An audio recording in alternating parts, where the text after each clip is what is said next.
કહેવાય રહ્યું છે કે આ વર્ષનું સૌથી ખતરનાક તોફાન આવી રહ્યું છે, જેની અસર એટલી ઘાતક જોવા મળી રહી છે કે કેટલાક વિસ્તારોમાં તો ભારે પવન ફૂંકાવાની શરૂઆત થઈ ગઈ છે. એટલાન્ટિક મહાસાગરમાં ઉદ્ભવેલું હરિકેન મેલિસા રૌદ્ર રૂપ ધારણ કરી રહ્યું છે. સૌથી પહેલા એનો રૂટ અમે આપને બતાવી રહ્યા છે. આ સેન એન્ડ્રિયસથી આગળ જતા આપ જોશો અહીંયા આગળ તો જે વાવાઝોડું છે મેલિસા તે ધીમે ધીમે આગળ વધી રહ્યું છે અને હેમિલ્ટન સુધી તેની અસર જોવા મળી શકે છે.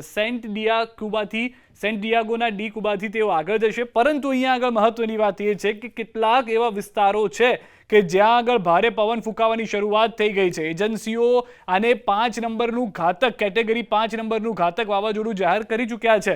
મુશળધાર વરસાદ જે છે તે અત્યારના આસપાસના વિસ્તારમાં જોવા મળી રહ્યો છે ને જેની ઝડપ છે આપ જોશો તો 282 કિલોમીટર પ્રતિ કલાકની ઝડપ કહેવામાં આવી રહી છે. આસપાસના જે વિસ્તારો છે ત્યાં આગળ કેટેગરી 5નું વાવાઝોડું હોવાને કારણે એટલો ભારે પવન ફૂંકાઈ રહ્યો છે કે લોકો જો ત્યાં આગળ કોઈ વસ્તુના સપોર્ટ વગર ઊભા રહે તો ઉડી જાય તો પણ નવાય નહીં. અને આ જે વાવાઝોડાનો ટ્રેક છે તે અમે આપને બતાવી રહ્યા છે કે જેમ જેમ જમીન ઉપર જઈ રહ્યું છે તેમ તેમ વધુ ઘાતક થઈને જઈ રહ્યું છે. સેન ડિયાગોના ડી કુબાથી તે આગળ જઈ રહ્યું છે અને તે વિસ્તાર જે તેનો રૂટ છે ત્યાં આગળ મંગળવારે 11 વાગ્યા સુધીમાં પહોંચી શકે છે.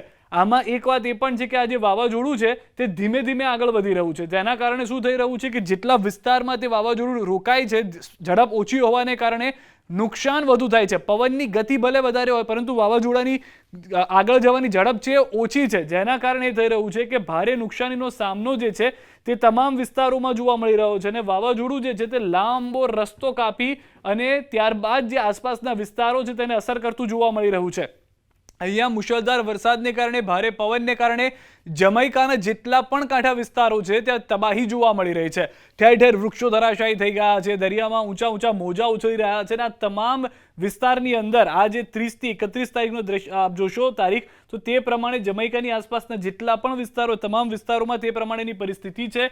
મેલિસા વાવાઝોડું જેને કેટેગરી 5 જાહેર કરવામાં આવ્યું છે, અહીંયા આગળ આપ જોશો તો અહીંયા એ જાણકારી પણ આપવામાં આવી છે કે જે વિન્ડ સ્પીડ છે એટલે કે પવનની ગતિ છે તે 152 કિલોમીટર પ્રતિ કલાકથી વધારેની જોવા મળી શકે છે. મેલિસા વાવાઝોડું કે જેને હરિકેન કેટેગરી 5 જાહેર કરી દેવામાં આવ્યું છે એટલે કે એકદમ ભારે પવન ફૂંકતું આ વાવાઝોડું ધીમે ધીમે આગળ જતું જોવા મળી રહ્યું છે. અને સૌથી વધારે મહત્વની વાત એ છે કે જેટલા પણ વિસ્તાર તેની ઝપેટમાં આવી રહ્યા છે તે વિસ્તારોને અસર કરી રહ્યું છે. ગુજરાત પર તો ફક્ત ડિપ્રેશનની જે અસર છે તે આપણે અત્યારે જોઈ રહ્યા છે કે ડિપ્રેશન કેટલી ગંભીર પરિસ્થિતિ લાવી રહ્યું છે. જે તાવતે વખતે વાવાઝોડાની પરિસ્થિતિ થઈ હતી તેવું આ મેલિસાના કારણે આ જમૈકાની આસપાસના જે વિસ્તારો છે ત્યાં આગળ જોવા મળી રહ્યું છે. અને ફ્રાઈડે એટલે કે શુક્રવારે 31 તારીખના રાત્રિના 10 વાગ્યા સુધીમાં આ વિસ્તારો જે છે ત્યાં આગળ ભારે અસર જોવા મળી રહી છે. ઘર, દુકાન, પેટ્રોલ પંપના ભારે તોફાન જે છે તે મચાવી રહ્યું છે આ વાવાઝોડું. છેલ્લી ઘડીના પ્રયાસો કરતા લોકો પણ જોવા મળી રહ્યા છે, કારણ કે વાવાઝોડું જેમ કે ત્યાંની જે જમાઇકો જે એક નાનકડું ટાપુ છે ત્યાં આગળ 25 લાખથી વધારેની કદાચ જનસંખ્યા પણ નથી, જ્યાં લોકો 900 થી વધુ લોકોનું તો રેસ્ક્યુ કરી લેવામાં આવ્યું છે. 28 લાખ વસ્તીવાળો આ ટાપુ માનવામાં આવી રહ્યો છે. અને જ્યારે આ ટાપુ પર તે જાય અને ત્રાટકે તો આસપાસનો જે કોન ઓફ અનસર્ટિનિટી પણ આપ જોશો તો પણ એવો જ છે. જે આસપાસનો એક લાઇન સિવાયનો જે આસપાસનો જે સફેદ ભાગ જોઈ રહ્યા છો તે છે કોન ઓફ અનસર્ટિનિટી. હવે તમે એ પણ જોશો કે જે આ બાજુ પણ જો વાવાઝોડું થોડું ફંટાય છે તો પણ જમૈકા ઝપેટમાં આવે છે અને આ બાજુ જો ફંટાય તો પણ જમૈકાના વિસ્તારમાં તો અસર થશે જ.